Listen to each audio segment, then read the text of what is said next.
The courtroom. The courtroom buzzed with hushed whispers as the trial of John Carter, a man accused of murder, was in full swing. The heavy wooden doors shut behind the last spectator, sealing in an atmosphere thick with tension. The judge sat high on the bench, his gavel resting on the desk like a dormant threat. On one side, the defense attorney leaned forward, his polished shoes tapping lightly against the floor.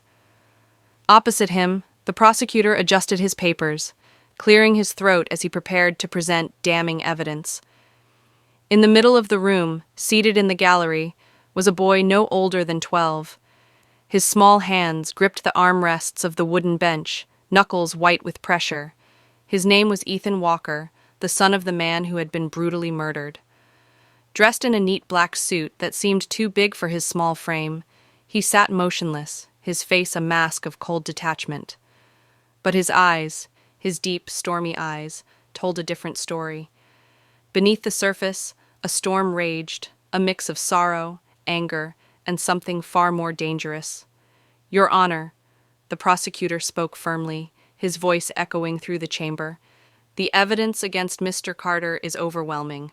Not only do we have forensic proof, but we also have an eyewitness who saw him pull the trigger." John Carter, a middle-aged man with unkempt hair and a permanent smirk, sat with his lawyer, his posture relaxed. He smirked, glancing at Ethan as if daring him to react. Ethan didn't move. He had trained himself not to. The defense attorney stood, buttoning his expensive suit with practiced ease. "Your Honor, my client maintains his innocence. The so-called eyewitness is unreliable, and the forensic evidence is circumstantial at best." He turned toward the jury, offering them a calculated, confident smile. "This is a case of mistaken identity. The prosecution has no murder weapon, no motive that holds up under scrutiny. What they have is emotion clouding judgment." Emotion! Ethan clenched his fists tighter. Emotion was the only thing that had driven him to sit in this courtroom day after day, to watch the man who destroyed his family act as if it meant nothing. The judge sighed, rubbing his temples. "Both sides have made their arguments. We will now proceed with witness testimonies." He glanced toward the gallery. "Ethan Walker, please come forward." A hush fell over the room. All eyes turned toward the small boy. Ethan exhaled slowly, feeling his heartbeat pound in his ears. He stood, his feet carrying him forward with a steadiness that didn't match his age. He walked past the rows of strangers, past the smirking man who had stolen everything from him.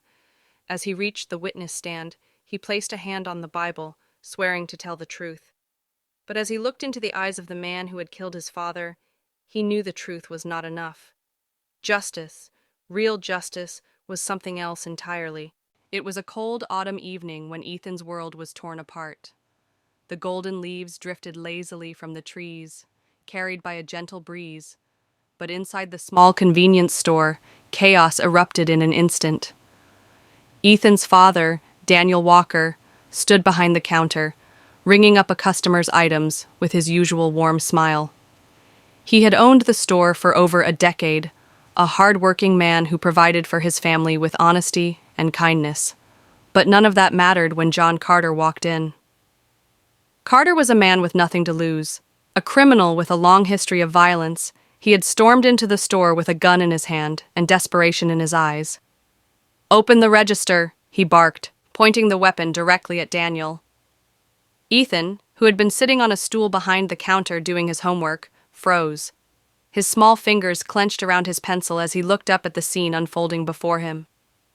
His father raised his hand slowly, trying to keep the situation calm. "Take whatever you want," Daniel said gently. "There's no need for violence." Carter's eyes flickered with impatience. He didn't want just money. He wanted control. He wanted fear. And in the span of a heartbeat, he pulled the trigger. The gunshot shattered the air. Daniel's body jerked backward, crashing against the shelves before crumpling to the ground. The warm, welcoming store was now a crime scene. The floor stained with blood, Ethan's ears rang. His breath came in short, panicked gasps. He fell to his knees beside his father, shaking him desperately. "Dad? Dad? Wake up." But Daniel's eyes were lifeless, staring blankly at the ceiling. The front door swung open as sirens wailed in the distance. A nearby customer had called the police. Officers stormed in, their weapons drawn, shouting commands. Carter tried to flee, but they tackled him to the ground, wrestling the gun from his grip. Even as they cuffed him, he laughed, a low, smug chuckle, as if it was all a game. He didn't look at Ethan, didn't acknowledge the sobbing boy cradling his father's body. To Carter, it was just another night. To Ethan, it was the moment that shattered his entire world. The courtroom fell silent as the judge adjusted his glasses, glancing at the jury's final verdict. Ethan Walker sat stiffly in his seat, his small hands clenched into fists. His heartbeat thundered in his ears, drowning out the murmurs around him. This was the moment he had been waiting for, the moment justice would be served for his father's murder. The judge's gavel came down with a sharp crack. The court finds the defendant, John Carter, not guilty. A collective gasp rippled through the courtroom. Ethan's breath caught in his throat. His mind refused to process the words. Not guilty?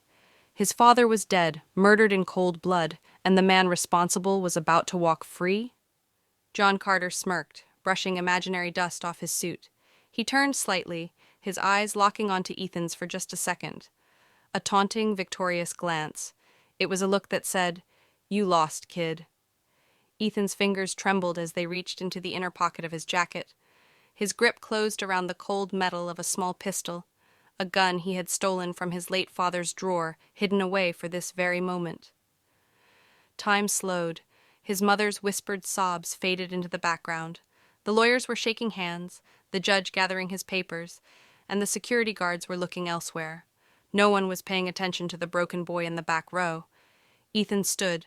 His movements were eerily steady as he pulled the gun free, raising it with both hands. A single second stretched into eternity as he aimed, his vision tunneled on Carter's smug face. Then he pulled the trigger. The explosion of the gunshot shattered the courtroom's fragile silence. Screams erupted, papers flew. People ducked behind benches, shielding themselves from a danger they never expected. The judge scrambled back, his gavel rolling to the floor with a hollow clatter. John Carter staggered, his smirk vanishing as red blossomed across his chest. He gasped, eyes wide in shock, before his legs gave way, sending him crashing to the floor. Ethan didn't move. The gun trembled in his hands, smoke curling from the barrel. He had done it. Justice, or at least his version of it, had been served. Before he could process anything further, heavy hands seized him from behind. Security tackled him, forcing the weapon from his grip. The world spun as people shouted his name, but Ethan wasn't listening. For the first time since his father's death, he felt something close to peace. Aftermath and consequences. The gun clattered to the floor, its echo still ringing through the courtroom. A stunned silence followed, broken only by panicked screams and the shuffling of feet. Judges, lawyers, and spectators ducked behind benches, frozen in disbelief. Ethan barely had time to process what he had done before a crushing force slammed into him. Court security tackled him to the ground, pinning his small body beneath their weight. His cheek pressed against the cold marble floor, his arms yanked behind him as handcuffs clicked shut around his wrists. "Drop the weapon! Drop it!" one officer shouted, though the gun was already far from Ethan's reach. Carter lay motionless, his chest rising and falling in shallow, ragged breaths. Blood spread across his shirt, pooling beneath him as paramedics rushed forward. The man who had killed Ethan's father was now fighting for his own life. Ethan didn't resist. He didn't cry. He just lay there staring at the ceiling, his heart pounding in his ears. He had spent months waiting for justice. When the court failed him, he had taken it into his own hands, and now he was the one in handcuffs. The judge sat frozen in his chair, gripping the edge of his desk. Lawyers whispered urgently to each other, while reporters scribbled furiously, already crafting headlines for the morning news. 12-year-old boy shoots father's killer in court. A tragic act of vengeance or a cry for justice? Ethan's mother, still in shock, clutched her chest, unable to move. "My son," she whispered, tears streaming down her face. The court's attention turned from Carter's body to the small boy who had just changed everything. The legal debate began instantly. Was Ethan a murderer or just a grieving child pushed too far? Some argued that he had acted out of raw emotion, too young to fully understand the consequences. Others claimed that premeditating and sneaking a gun into the courthouse made him responsible for his actions. Would he be tried as an adult? Would he be sent to juvenile detention? Or would the world see him as a victim, another casualty of a broken system that had failed to deliver justice? As they dragged Ethan from the courtroom, his face remained blank. Whatever happened next, it didn't matter. He had already lost everything. The world erupted in debate. News channels ran nonstop coverage of the courtroom shooting, dissecting every angle. Was Ethan Walker a cold-blooded criminal, or was he a broken child who had been failed by the justice system? Some called him a murderer. If we excuse this, where do we draw the line? Legal experts debated on television. Justice cannot be decided by emotions. Others, however, saw him as a tragic hero. Protesters gathered outside the courthouse, holding signs that read, "Justice for Ethan," and "The system failed him first." Social media flooded with messages of support, calling for leniency. In a cold, gray juvenile detention cell, Ethan sat alone.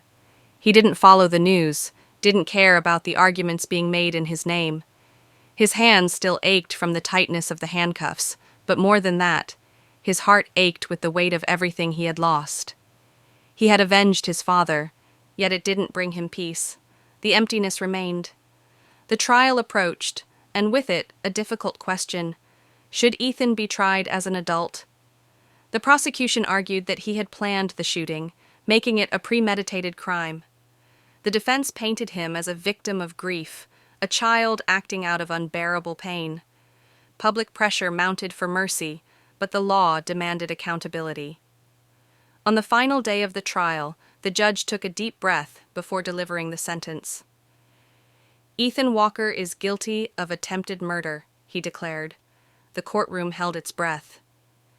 However, given his age, the circumstances of his trauma, and the failure of the justice system to protect him, he will not be tried as an adult.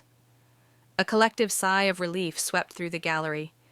Ethan would serve time in a juvenile rehabilitation facility rather than prison. Some saw it as a fair compromise, others as an injustice. As he was led away, Ethan turned for one last look at his mother. Tears filled her eyes, but there was also pride. Pride in the boy she had raised, despite his mistakes. As he stepped into the unknown future, one question remained. Had he really found justice, or had he simply become another victim of a broken world?